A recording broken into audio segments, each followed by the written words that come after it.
Alright guys, আজকে washing machine service করব।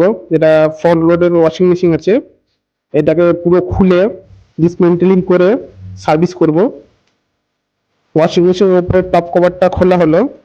এবার সামনের, যেহেতু এটা ফ্রন্ট লোড ওয়াশিং মেশিন, তাই এটা সামনের দিক থেকে মানে ফ্রন্টের দিক থেকে প্রথমে খুলতে হবে। তাই প্রত্যেকটা স্ক্রু ভালো করে খুলে নেওয়া হচ্ছে। এবার ওয়াটার ট্রেটারও ঢাকনা, ওখানে দুটো স্ক্রু আছে, ওই দুটো স্ক্রু খোলা হচ্ছে।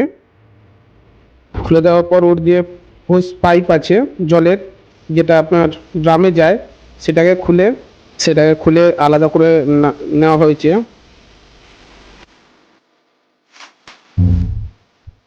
এবার চারি সাইড দিয়ে হোসগুলো দেখে নিচ্ছে যে নিচের ওটা একটা লক আছে, একটা স্ক্রু থাকে, ওই স্ক্রুতে হালকা করে বাঁ দিকে চাপলেই ওই কভারটা খুলে আসে।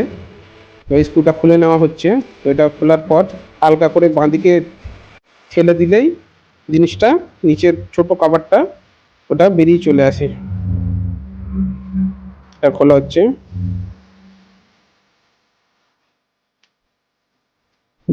নাটগুলো জং ধরে আছে বলে খুলতে একটু অসুবিধা হচ্ছে।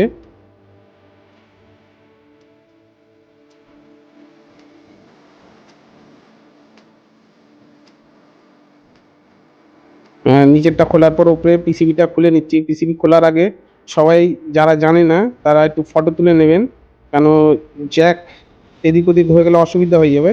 এই জন্য সব থেকে ভালো জ্যাকের ফটো, তারের ফটো তুলে নেওয়াই ভালো হয়। তো জ্যাকটা খুলে নিচ্ছি, সামনের এটা পিসিবির যে বক্সটা ওটা খুলে নেওয়া হয়েছে।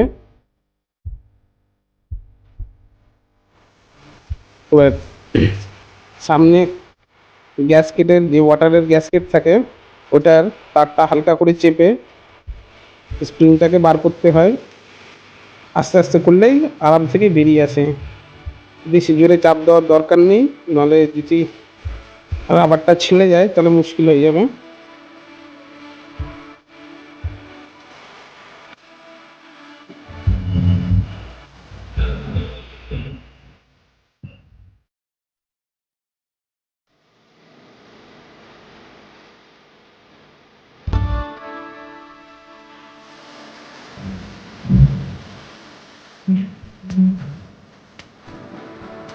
সামনে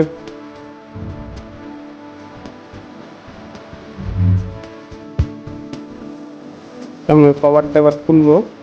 আগে দূর ছেড়ে নিয়ে দেখুন, আপনি হালকা করে উপরে তুললে লক দুটো খুলে চলে আসে।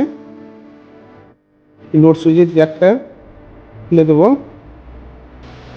আর ডোর সুইচটা, ডোর সামনের ডোরটা আলাদা হয়ে চলে আসবে।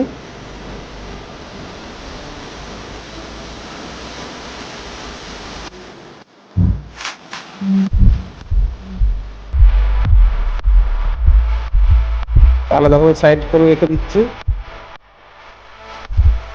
ওটা রেখে দেওয়া হয়েছে। এবার এই ব্যালেন্সিং, এই পাথরটা যে রয়েছে এটা ব্যালেন্স করে ড্রামটাকে। তো এটাকে খুলবো। দেখুন এই নাটগুলো, চারটে নাট আছে, 10 mm এর নাট। নাটগুলো সব চারটেই খুলে আস্তে করে বার করলে আরাম থেকে বেরিয়ে যাবে।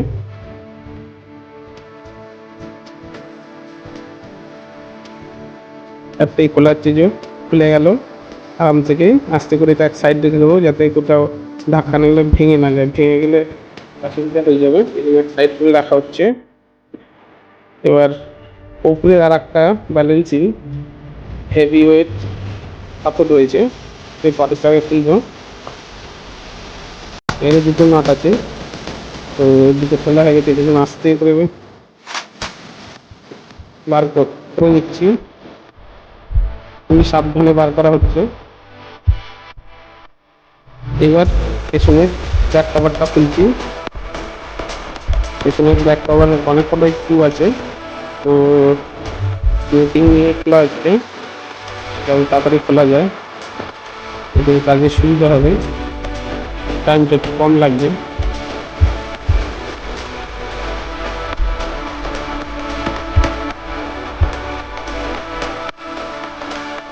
সব পাইপগুলো কেটে দিচ্ছি, তারগুলো ফেলে, যেহেতু তাপটাকে বার করবো। সব জ্যাক সব খোলা হয়ে গেছে। পাইপগুলো কেটে তারটাকে সরিয়ে দেবো, যাতে কাজ করতে সুবিধা হয়।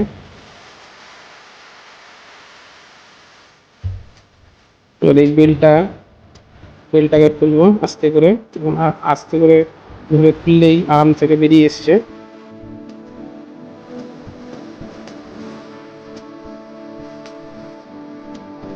নিচে থেকে মোটরটা এখন খুলতে পারতাম, কিন্তু মোটরটা ড্রাম বার করে তারপর খুলবো, তাতে আরো সুবিধা হবে। মোটরের তারটা খুলে নিচ্ছি। মোটরের ব্যাগটা টাইট হয়ে আছে, তারপরে দিচ্ছি তাও চেপ। ড্রামটাকে বার করা হয়ে গেছে। এবার স্ক্রু গান দিয়ে সবকটা স্ক্রু খুলবো। উপরের ড্রামের প্লাস্টিকের কভারটাকে উপরের দিকে তুলতে হবে। অনেকগুলো নাট আছে, এগুলো আস্তে আস্তে খুলছি। অনেকটা স্ক্রু গান দিয়ে খোলাও যাচ্ছিল না, তাই জন্য স্ক্রু ড্রাইভার দিয়ে খুলতে হয়েছে। আর একটা স্প্রিং আছে যেটা ইনার কাপকে আটকায়, ওই স্প্রিংটাও খুলে নিয়েছি।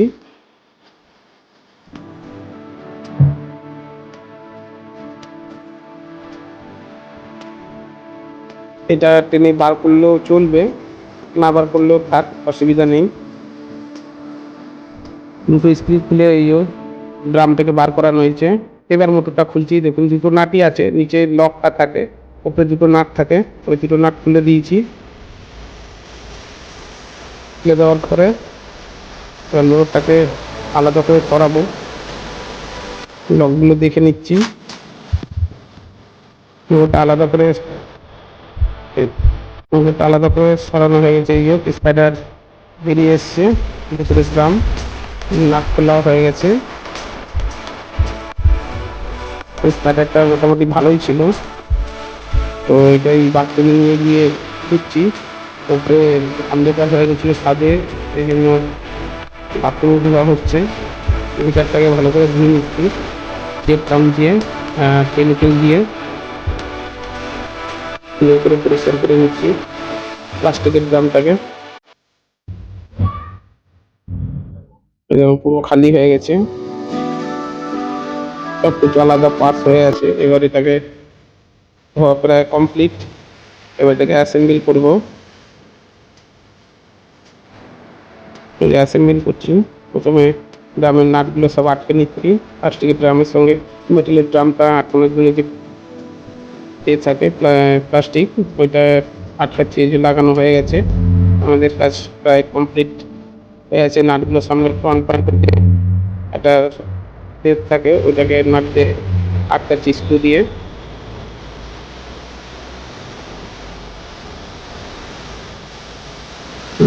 কাজ হয়ে গেছে, ফিটিং করে দিয়েছি পুরো।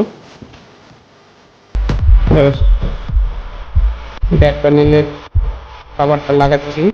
রাত হয়ে গেছে এই জন্য লাইটটা ছিল, তারপরে কমপ্লিট চালু করবো।